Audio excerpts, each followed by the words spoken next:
Hello, deuxième entrée des talks random. Je sais même pas si je vais pouvoir filmer longtemps parce que j'ai pas beaucoup de place, je crois, sur l'iPhone vu que le premier random talk y est encore. Je vais uploader au fur et à mesure pour supprimer au fur et à mesure, mais je voulais attendre d'en avoir fait deux, trois, voir si c'était un concept pour les publier. Euh, Aujourd'hui, je sais même pas vraiment ce que je vais dire. Je veux parler, je crois, de l'idée de mieux vaut fait que parfait. C'était vraiment mon motto en début d'année et ça m'a pas mal aidé à mettre en place des choses. Euh, et je crois que je l'ai un peu oublié en cours de route. Je l'ai un peu oublié en cours de route. Et là, aujourd'hui, je m'en suis ressouvenue. Ce matin, j'ai fait ma petite session de journaling et j'en suis venue à écrire là-dessus et à me dire que je me sentais de manière générale assez souvent paralysée. Euh, Et que, est-ce que c'est lié au perfectionnisme? Est-ce que c'est lié à la peur de l'échec? Est-ce que c'est lié au fait que je suis dans une sorte de phase de remise en question sur comment je veux dealer avec ma vie? Je ne sais pas. Mais j'ai pensé à ça parce que j'ai l'impression que bien souvent, je suis pas assez dans l'action. euh, et que je mouline beaucoup dans ma tête, beaucoup de choses en même temps. Mais que du coup, même si j'ai plein d'idées, ben c'est vrai que il y a quand même un step entre l'idée et vraiment la concrétisation du truc. Et en fait, même si c'est un truc random, même si c'est un truc qui potentiellement n'est pas forcément voué à perdurer ou à se développer, ben vaut mieux que je le fasse quoi en fait. Et par exemple, typiquement avec là cette idée de faire des genres de petits talks random juste ici. Euh, et ben j'ai attendu en fait, genre quand j'ai fait le premier, je me suis dit hop, je le fais, je le poste et on n'en parle plus. Et en fait après, ça a pris un peu sa place dans mon crâne et je me suis dit non, mais en fait je vais peut-être pas lancer ce truc-là alors que ça se trouve je vais rien en faire et que je vais pas, euh, je vais pas en faire d'autres, enfin je vais pas développer le concept, etc. parce que j'aurai pas le temps, parce que j'aurai plus envie, parce que je sais pas, moult raisons.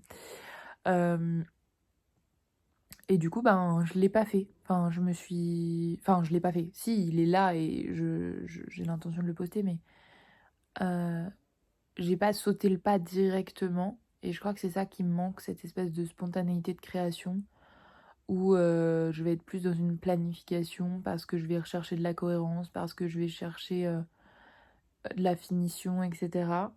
D'autant plus que, en fait, parfois, je me mets des objectifs ultra précis.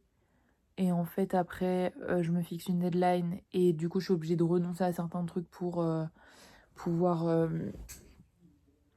euh, respecter cette deadline. Donc, en fait, si je m'en étais moins mis au début et que je m'étais laissé un peu plus libre, peut-être que ça serait plus efficace au bout du compte. Euh, la vérité qui est contradictoire chez moi, c'est que en fait, je suis pas du tout une meuf de routine, mais pourtant, je suis quand même une maniaque du contrôle. C'est-à-dire que j'ai du mal à faire les choses en répétition tous les jours, mais euh, je vais quand même être tout le temps en recherche de...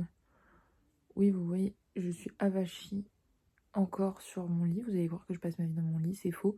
Mais c'est juste que je passe plutôt ma vie sur ma terrasse ou mon jardin, mais bon, j'ai quand même des voisins, j'ai pas forcément envie qu'ils connaissent toute ma vie. Et c'est pour ça qu'à la place, je poste ça sur internet. Mais oui, bien sûr. Euh, mais bref, qu'est-ce que je disais?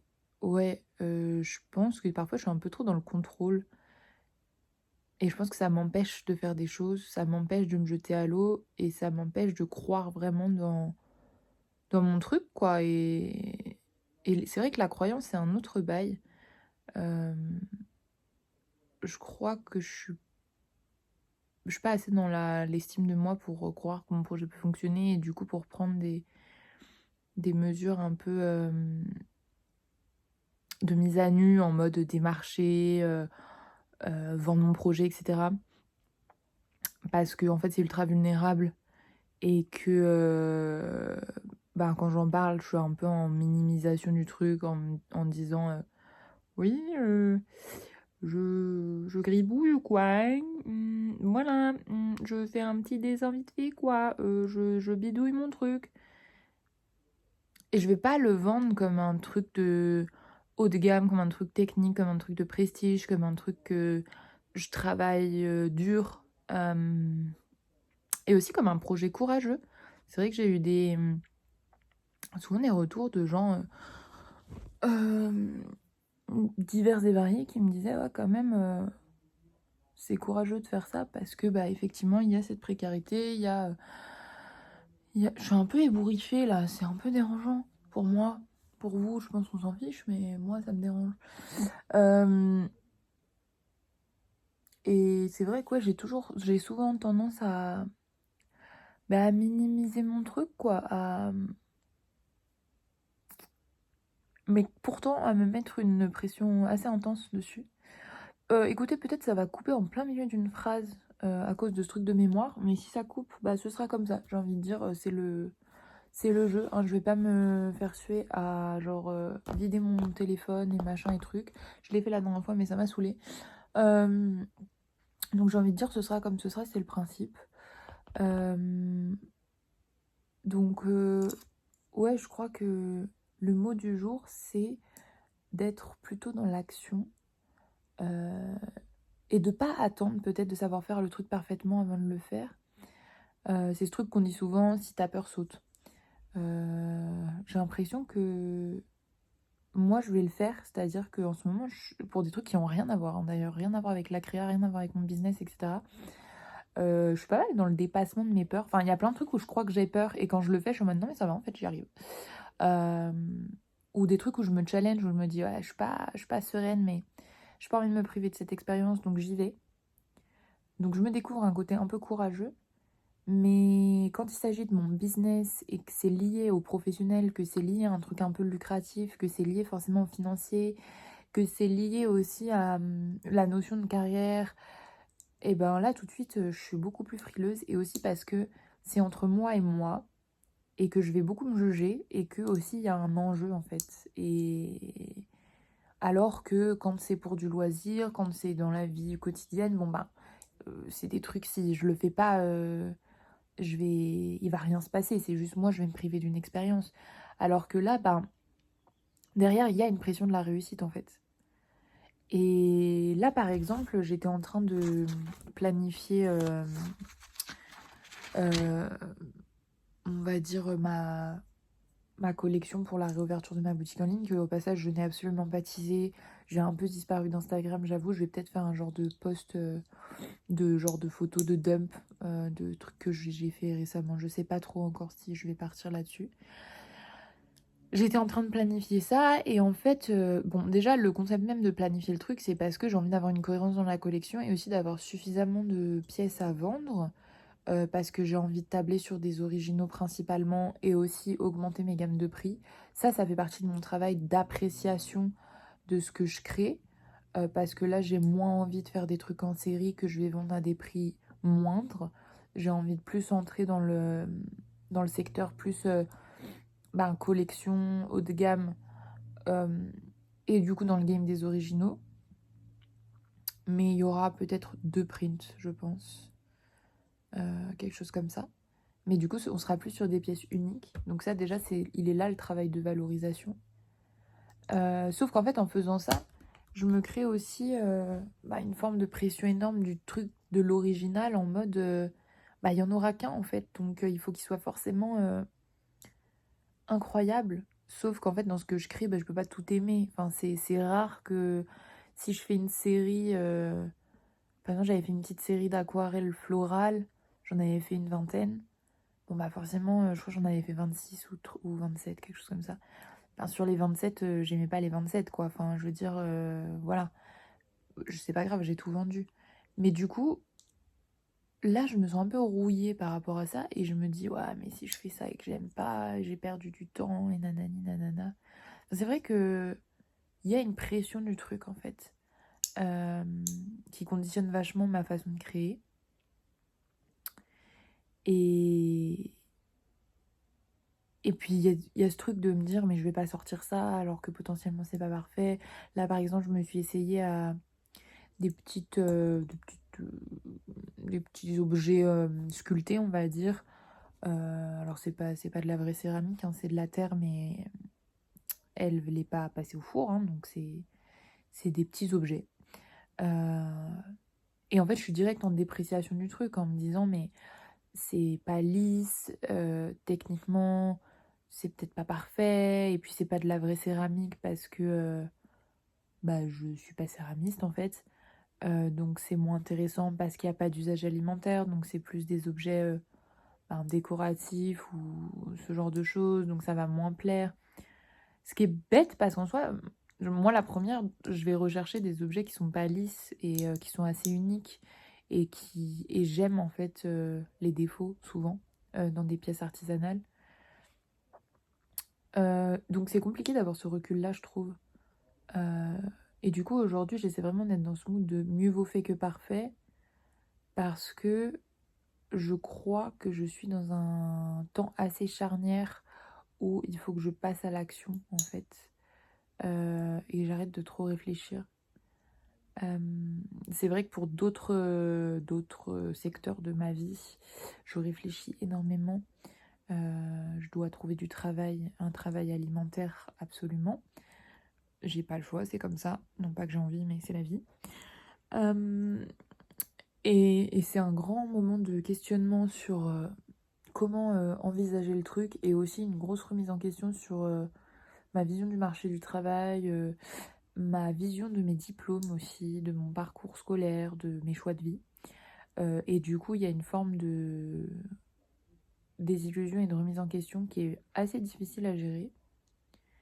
Et du coup, j'ai peut-être un peu mis en veille cette partie créative où j'avais envie de recréer une collection et où j'avais plein d'idées et où je l'ai un peu sorti de mes priorités alors que c'est vrai qu'en début d'année, j'étais vraiment en mode mais Clémentine, ne doute pas de toi et j'y consacrais vraiment 24/24. Et là, c'est vrai que je m'y suis beaucoup moins consacrée ces derniers temps parce que j'étais prise par ces autres questionnements-là où j'avais un peu l'impression que tout était tout blanc ou tout noir et en fait, ben, j'avais plus de place pour cette partie créative parce que ben, j'avais cette obligation du job alimentaire, on va dire. Euh, et du coup, j'ai pas fait en fait, parce que dans ma tête, je me disais, bah, de toute façon, si je peux pas m'y consacrer à 100%, je peux pas m'y consacrer du tout.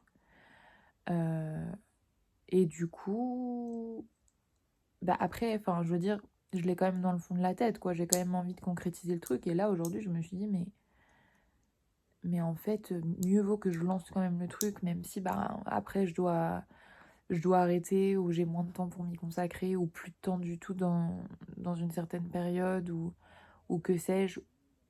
Eh ben, il faut que je le fasse quand même parce qu'en fait, là, pour l'instant, je suis sur un tel point d'interrogation que ben, autant se servir de cette période de latence pour euh, faire quand même des choses, en fait, ou démarcher des entreprises, enfin, je veux dire, mettre des véritables actions en place qui pourraient faire la différence, comme bah, par exemple faire ces vidéos un peu random, bah, ça compte quand même, en fait, euh, c'est sûr que j'ai déserté Instagram, mais je pense que c'était bon pour moi et j'ai pas de regrets de toute façon et je reviendrai pas de manière aussi, euh,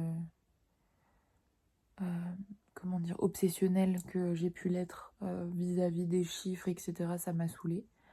Euh, mais j'ai quand même envie de me dire que je crée quelque chose et que ça avance. Euh, et je suis toujours pas sûre d'avoir trouvé exactement la formule que je voulais pour ma création. Mais le truc, c'est que si j'y contribue pas, je pourrai jamais affiner cette vision-là, en fait. Donc, j'essaie de me dire qu'il faut quand même commencer par quelque part. Enfin, bon, là, en ce qui me concerne, continuer, parce que c'est vrai que de septembre, on va dire, à février, j'étais assez quand même prolifique et j'avais quand même pas mal créé aussi pour Noël et tout ça. Donc, c'était une bonne étape. En soi, ce que j'ai fait dans cette période-là, bon, ça y est, je suis passée à autre chose. j'ai l'impression que j'ai envie d'un autre type de contenu créatif avec d'autres médiums et qu'en fait, d'une certaine manière, je trouve que ça me ressemblait pas complètement. Mais par contre, je suis quand même assez satisfaite d'avoir été dans cette productivité-là et d'avoir foncé, quoi. Et ça me montre que je suis quand même capable d'être vraiment en action, en réalisation. Euh, et après, en fait, il y a eu une phase de creux de bah, reperte de confiance en moi et doute, aussi extrêmement liée à ma situation financière parce que forcément ça joue. Euh, et donc, ben, en arrêt quasi total finalement.